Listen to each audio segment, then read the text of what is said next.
Welcome back to Busted Knuckle Cattle, everybody. A little bit different scene out here. You can't really tell much, but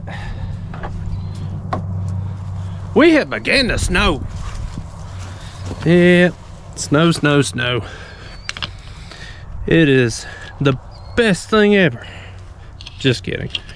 No. Getting a little bit of water hooked up. Gonna top off the cow's tank, which it won't take much. Installed a nice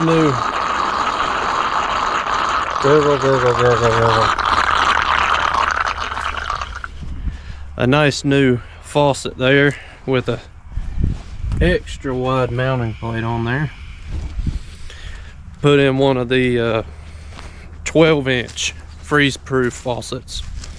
Hopefully that'll make sure that we don't have any trouble this year. It had one on there, but it was like a 8-inch something like, and it began to leak, and obviously that's not ideal. We come home or come back out in the morning, we'd have a 8-inch tall icicle built up on the ground. We got one over here. Got everybody out eating. Feeding them in this little pen today. That's just where I had some extra hay stored up. This is actually our feed lot. But just checking on everybody while we get a little snow in before it really starts to set in. Hey, little buddy. That's one of our Brahma cross cows, one of the heifers. And I picked up some mineral tubs today. Picked up two, or excuse me, not mineral tubs, protein tubs. I just wanted to try them out. I've never used protein tubs. I know a lot of people use them, a lot of people like them. I'm kind of trying to play around with protein for what we have in our area. Just trying to supplement a little extra feed. I noticed in their diets, especially this time of year, they're not getting a lot of protein even out of the hay that we put out.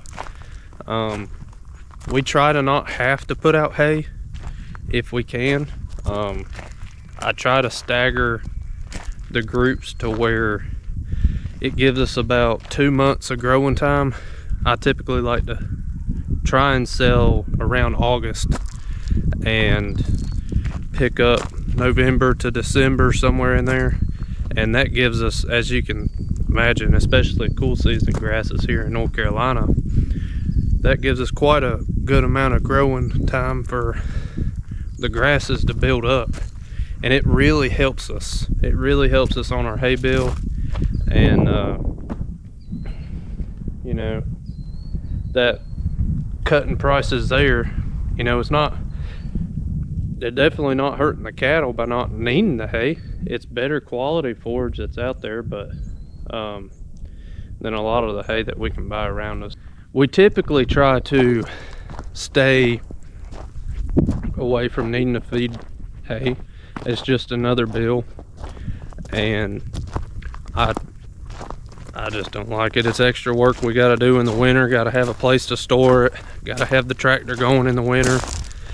And actually the reason we're feeding them out here today is my old girl was just a little too cold to start today. 20-30. I'm looking at putting one of those, it's just a block heater you can get, but I'm thinking about putting a block heater on it in the spring. I know that'll be a great time to do it, but now that I won't need it, but I may need it next year. But it's just been too cold here lately to attempt to do anything. Most of the days lately have been highs in the 20s, lows in the teens, and dealing with antifreeze and all that greatness. We don't have a shop here, and I don't really want to attempt that. But yeah, we're just coming out here checking them out. But yeah, protein tubs. Sorry, a little squirrel brain there. Let me know what y'all think about it. I've looked at doing protein tubs. I've looked at doing what we have around here is a liquid feed called Mix 30. It's a protein supplement feed, and it's supposed to be a 30% protein with 10% fat. But I've had a lot of people talk about maybe the cost of it, just like with protein tubs, is too high, and also consumption rate. A lot of people think they eat it too fast, and it winds up like the limiter's not quite enough of what's on there to really limit their intake to where it should be, and they just wind up gulping it down and running through a bunch, which if they need it, they need it, but I mean, that's not really what it's there for. It's supposed to just help supplement the feed that you're giving, and also supposed to help make the grass or the hay, whatever you're feeding, last a little longer while putting protein in the diet to supplement it, and to help them give them the nutrients that they're not getting right now in this time of year. But we're trying out some tubs. I've got a Purina 24%, which I know, or excuse me, Producer Pride, which I know a lot of people don't seem to like, but it's one thing that we have local. We also have a Sweet Licks 3015 tub that's out there. We're gonna give them a whirl and see how they do. I'd like to do something. Typically what I do is I feed them grain by hand, but before we went and got any more grain like that, I just figured I'd give it a whirl. Especially with this weather coming in, it helps us not have to be out here quite as much. So they have free access to it. But yeah, if y'all use them or prefer one way or the other over any of them, let me know. I've looked at some of the other brands like VitaFirm. I know we got some dealers local with that close to us that we can get, but I don't know, it's hard for me to want to justify the price, especially if I've seen some people say like they'll put out a tub, a 200-pound tub, and it'll be gone in 2 weeks with 20 head. I'm like, well, some of these tubs are ranging from your cheap side from $80 all the way up to, you know, $240 for a tub every 2 weeks. It don't take long for that to add up. But I want to keep the condition up on these cattle and keep them healthy and give them what they got. So I'm just exploring all different types of proteins and products out there and trying to see. But this video is mainly just looking for y'all and what y'all like, what y'all use, if you have a preference. But picked up some more mineral today, got that loaded up, so they'll have that. Got them pretty much squared away for the day, but hopefully it won't wind up coming up too much. They're calling for anywhere from 2 to 4 to maybe 6 inches, and then being polished off tonight with some freezing rain and ice and sleet. Well, I don't know, we'll see.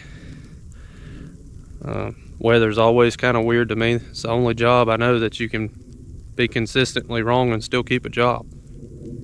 So may need to look into that. But anyway, we just want to holler at you before it gets too messy. We're checking water tanks, like I said, and I probably letting it flow over at the moment. I am. So we're gonna cut that off. That's it for right now. We're gonna wrap it up here, get this water taken care of, pull these hoses inside. Man, it's been a mess. It has been a mess dealing with hoses. I accidentally forgot the night before last to pull them in. Cows were still out here drinking, so I try to wait till the last minute to pull it in about 6 or 7 o'clock. They typically, if I feel it then, they're typically fine until I've never had a problem with them over drinking it after 5. They typically don't touch it again in the morning. So I left them out and froze dang near every hose I had, but that was a nightmare. So looking forward to spring. Warm weather, new projects. We're gonna run a water line from the well to out here in the field and get a couple waters set up. I think I'm gonna do 2 in the pasture. I probably only need 1 to be honest. 1 would probably suffice this field, but I think I'm gonna go ahead and just run 2. My plan is, if I want to separate the field and kind of paddock it off, then I'll be able to go ahead and do that with the water separated. And I'm gonna put 1 spigot, trying to do as much forethought here as I can. That way I don't have to go back after it's already in the ground. I'm gonna run 1 water line in our little working area beside the chute. That way we can have a spigot, one of those, you know, little stand-up yard hydrants. That way we can have a spigot inside of the working area with us,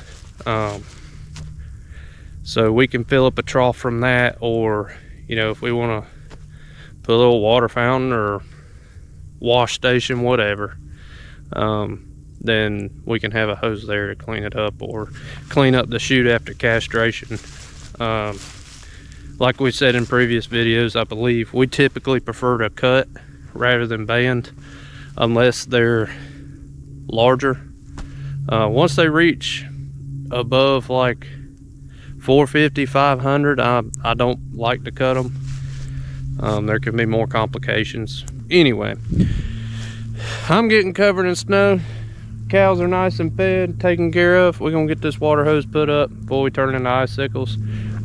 We'll catch you later. Hey guys, we're back. Kind of took a few days break there. Just had a lot going on and a lot of random stuff come in and out, but solved a problem we discussed. Was attempting to put in, think about a way to put a block heater or something on here, and you know, I can't find any dead end plugs on this tractor, this John Deere 2030. I say dead end, plugs into the coolant jacket. That would allow me to put a heating element in there.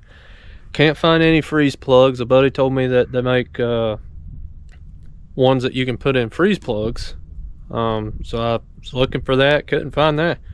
Can't find a single freeze plug on this tractor. Maybe I'm just, I think I might have just found a jacket. Well, that's oil. Anyway, yeah, I haven't been able to find anywhere on this tractor to put any type of heating element as far as that goes.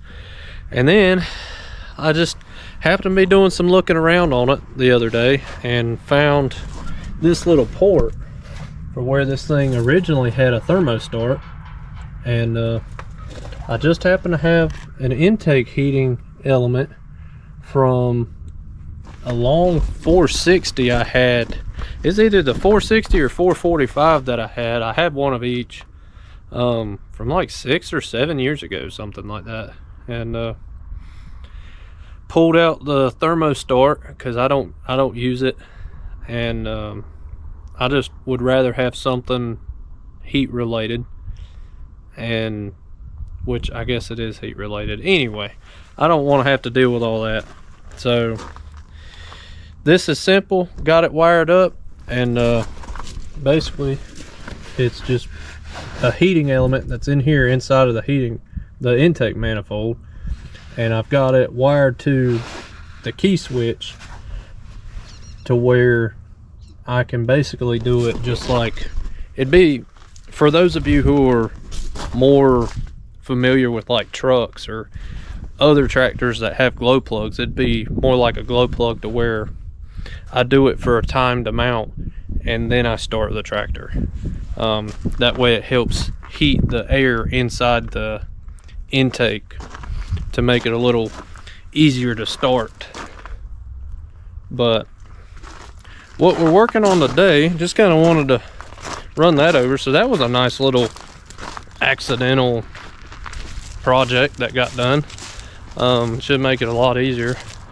I know we got another bout of cold coming through here in the next week or so that they're calling for. Hopefully no more snow or ice. We didn't fare too bad. We were right on the line. It snowed for a little bit, and then the ice and the freezing rain come in, but it's okay. We didn't do too bad. So what we're working on today is we're cutting up some barrels. I know some people may want to see it. Some people think it's self-explanatory. Either way, I'm gonna throw it on here and just see. I'm gonna show you the different types of feeders we have. Right now we have one of these, just your standard bunk feeders on a frame. I don't like using those in pens because the cows, as you can see, well, you may can see, luckily this one's not too banged up, but it's still new. Hey buddy. All right then. I want to keep that one over there in my feedlot and in that area, so that way I don't have to worry about, you know, it getting tore up. It's a nice feed bunk, it's in good shape, and it brings it up to the right height. And if it gets tore up in here, I have to buy another expensive one. I like cheap stuff. You know, I like spending money where it's needed, but if you don't have to, you don't have to. That's where these barrels come in. And like I said, a lot of people think that they're self-explanatory, but these are just some plastic, polymer, whatever type barrels they are.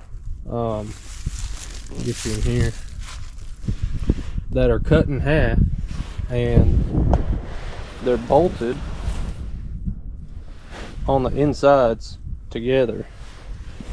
And you know, they're dang near indestructible, and even if they break them, you know, I've got, for a set of 3 like that, you know, I said in a previous barrel, or video, I just picked up these 3 barrels for $10 a piece, and they'll make 2 of those 3-section bunk feeders, and then throw in maybe $10 worth of nuts and bolts and washers.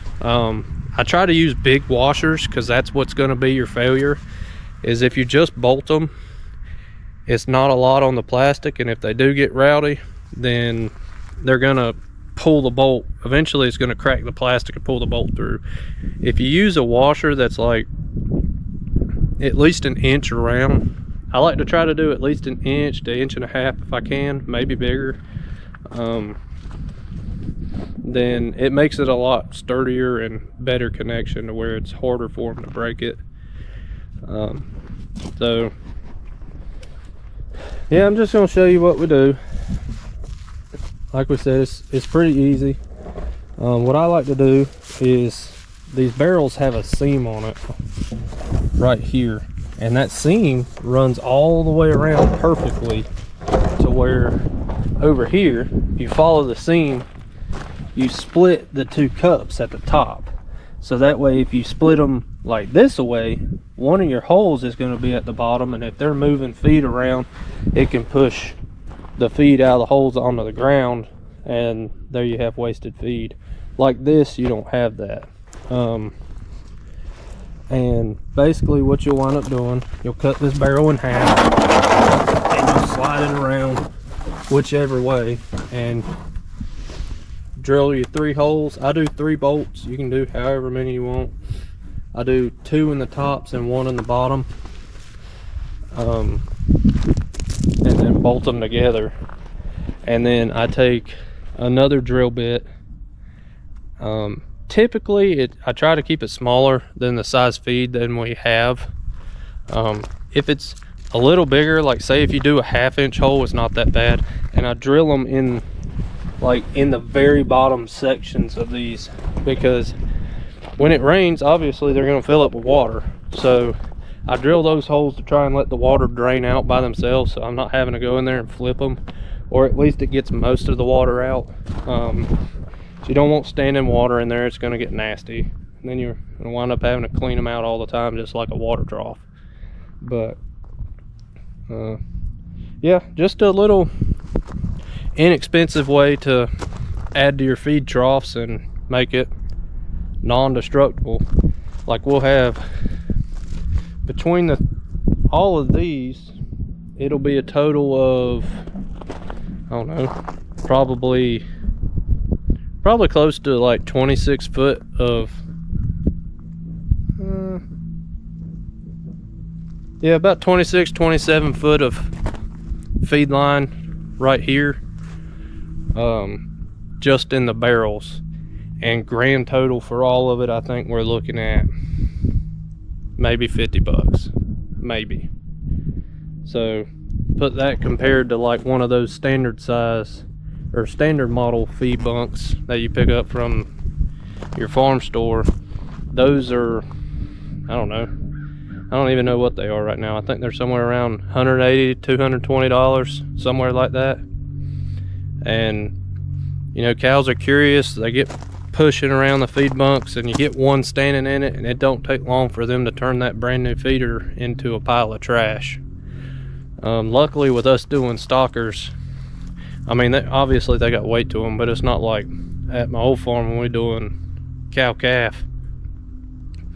Man, you get to moving cows around in there around the bunk line, and one or two cows touch it, it's trash. So definitely saves a lot of money. But yep, just want to show you that. We're just taking this Milwaukee Sawzall, a little one-handed deal. Man, it does not take any time. It is awesome. I'm gonna try and set y'all up, see if y'all can see it. Yep. Just see how quick and easy this is. I'm not a professional photographer by any means, in case y'all haven't figured that out. But like we said, you see this seam line right here? We're gonna cut them, and we try to get barrels. I should have said this at the beginning. We try to get barrels that are used with safe products. This one was used with a general cleaner, like an all-purpose cleaner. I don't like using oil barrels or hydraulic fluid barrels. Yeah, you can clean them out, but there can still be a lot of residue in that, and over time with the rain that'll all get washed out. But still, I don't like using it. It's easy to find these. This other one had hand soap, so yeah, we'll just show you this. We're gonna wash them out real good once we get done with this with some Dawn dish soap, and call it a day.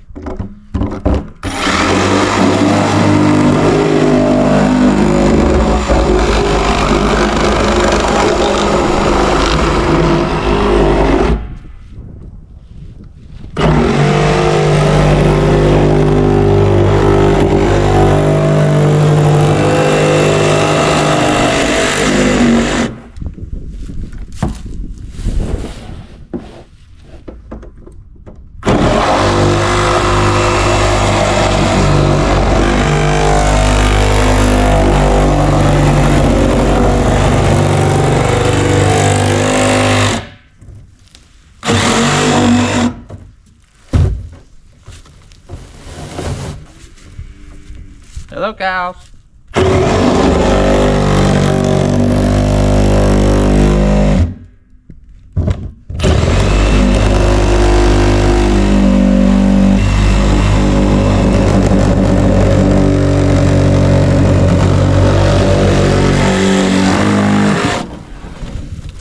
Man, for some reason there on the bottom it didn't want to go.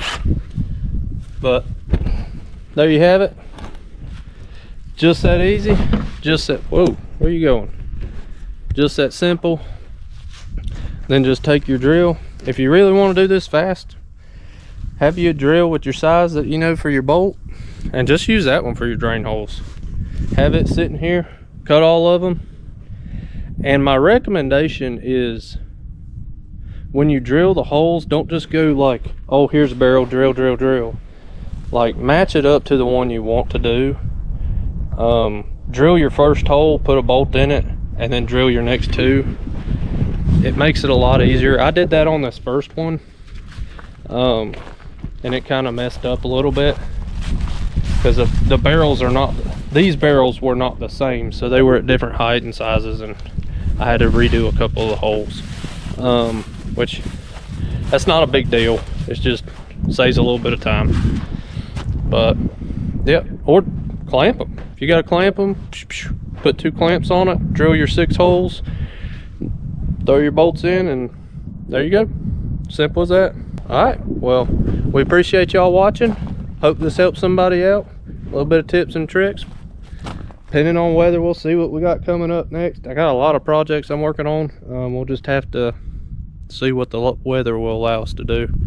So y'all stay tuned for the next one. We appreciate you watching. Hit that subscribe button if you haven't already. It really helps us out, and we appreciate it. Y'all have fun.